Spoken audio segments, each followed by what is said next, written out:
To fully enjoy Give Me Mine, start at chapter 1 and follow through to the most current video. To enhance the story, narration may be slightly different than the actual story in the book. Get your copy today and follow along. Enjoy.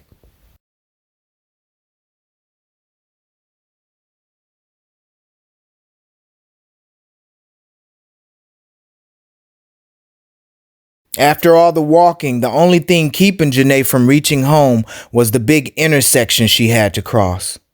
Cars usually whipped by at high speed either early in the morning or at about quitting time. Today, the streets were empty, and she waited for the red stoplight to turn green when out of nowhere, a white Lexus slowly pulled up beside Janay, blocking her path. And she badly wanted to shake her ass to the Tupac lyrics pumping through the speakers, but she thought about how ridiculous she would have looked and decided against it. The driver honked the horn, but she ignored it. When the light turned green, she walked around the front of the car and continued towards her home. And he laid on the horn again, louder, longer. The continuous blaring was so loud, but she still ignored it, even though no one else was in sight. She began to breathe easy when finally the car sped off in the opposite direction of her. Within a matter of minutes, that same car appeared again. This time, no Tupac could be heard banging out of the speakers, and Janay became a little nervous about who was inside. Was this someone sent by that bitch Precious? Janay thought to herself. Her steps began to quicken, and home was becoming closer with every footstep. The driver pulled over to the curb in front of her and rolled down his window. Janay's focus was straight ahead, not looking to her left or right until she got sick of all the psst, psst, psst, psst that she heard. One look was all she took, and she saw how beautiful this person's face was. He had smooth, chocolate skin and short wavy hair. And he had the kind of waves that were definitely tied up at night and brushed constantly throughout the day. In the center of his neck was a marble-sized Adam's apple bulging out of his throat. And she wished that she could see the rest of him, but him sitting in the car only allowed her to see him from the shoulders up. Last but not least was his golden smile. It stretched from ear to ear and shined so bright. It was perfect. "Hey, Vanilla! Hey, Vanilla! Vanilla! Can I rap with you for a second?" he asked. She didn't want him to think she was easy, so she decided to play a game of hard to get and keep it moving. Now it was his masculine voice that turned her on. She hoped he couldn't tell how happy she was by the stupid look on her face. Before she knew it, it was obvious. The smile on her face told it all. "Oh, don't be like that, little Vanilla. Oh, come on. Don't be like that, little Vanilla. I just want to rap, baby." He was determined, not to mention fine as hell. So Janay stopped walking, threw her hands on her hips, and pushed her chest out. Not much was there, but she did it anyway. And she tried to use his shiny car as a mirror to see her reflection, but the image was blurred. She knew that she probably needed a fresh coat of lip gloss on her lips, but for her to pull out her cherry lip balm now would have been silly. He used his finger to signal her over to his ride, and she obeyed. Without questioning him, she was in the passenger seat and he parked. She was now in a trance from his looks more than anything. From the neck down, he was even sexier than he was from the chin up. The whole sight of him took Janay's breath away. He was wearing a button-up shirt that hugged his chest, with a pair of brown pants to match.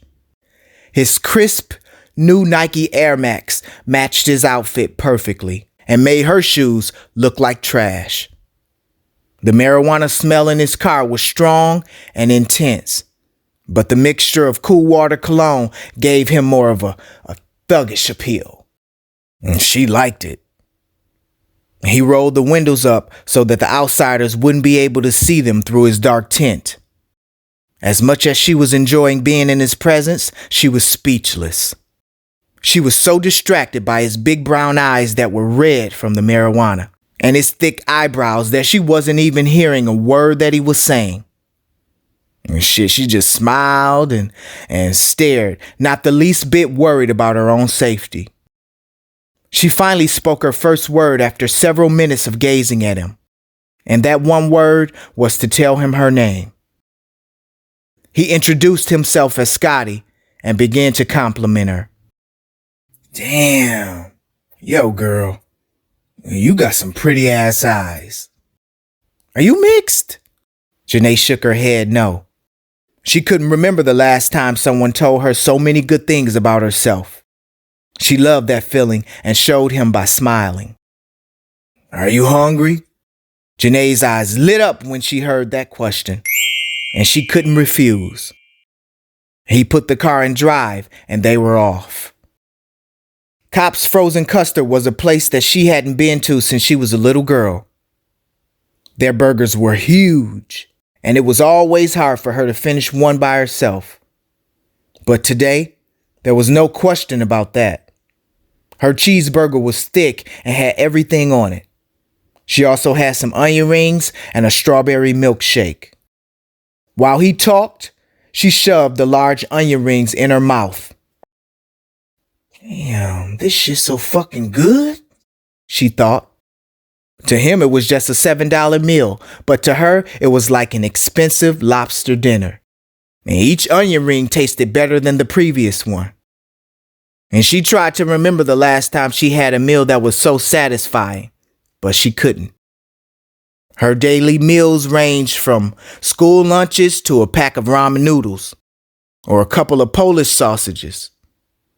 And the lies she told the cafeteria workers to get a little extra on her plate, they were wearing thin. So she was thankful for whatever came her way. Ketchup dripped onto her coat as she bit into the jumbo cheeseburger. She was forgetting to use the few manners that she had, but he didn't seem to mind at all. After her food was all gone, she thanked him. Next, they drove to Bayshore Mall. And she asked no questions and just went along. The Gap was their first stop. And he could tell her size just by looking. And whatever he thought would look cute on her, he held it in the air. You like this? This shirt dope. Again, she agreed, just like she had done with everything else that he said. It made her seem more intelligent, and it was just easier to nod her head up and down. They walked out of the Gap with 2 pairs of jeans and 2 shirts that Janay carried in a paper shopping bag. And she didn't know whether to be happy, embarrassed, or what. She wondered if she really looked that raggedy and hungry. Was it so noticeable to him? Those thoughts didn't stay in her mind long because she really didn't care. They spent the rest of the afternoon together. They got to know each other a little better, and he gave her more compliments. The things he told her about herself made her feel wanted, and she never felt that way. No one had ever told her how beautiful her eyes were, how soft her skin was, or how smart she was. The thought of her being 15 and him being 21 never crossed her mind. And she didn't care. And she lied about her age anyway. Probably because all the girls in her high school dated much older guys.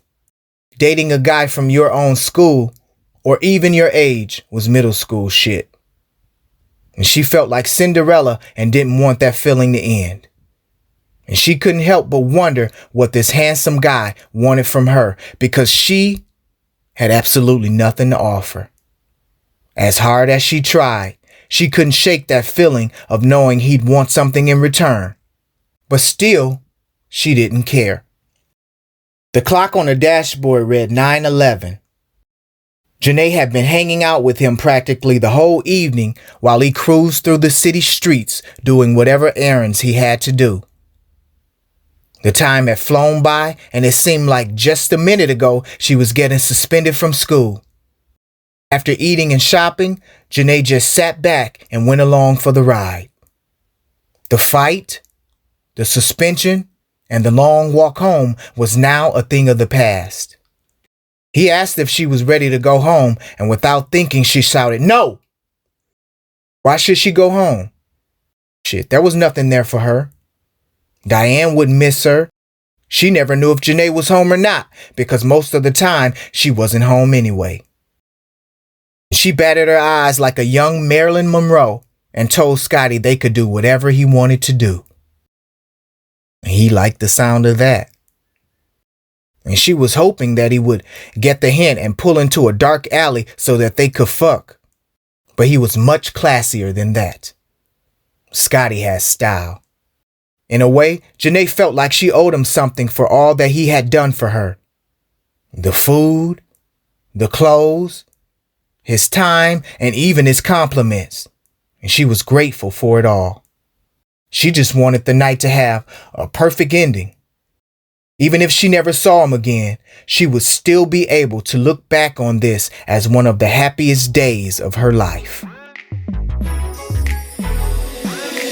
Hit that like, subscribe if you with it. I appreciate it. I wanna tell you a story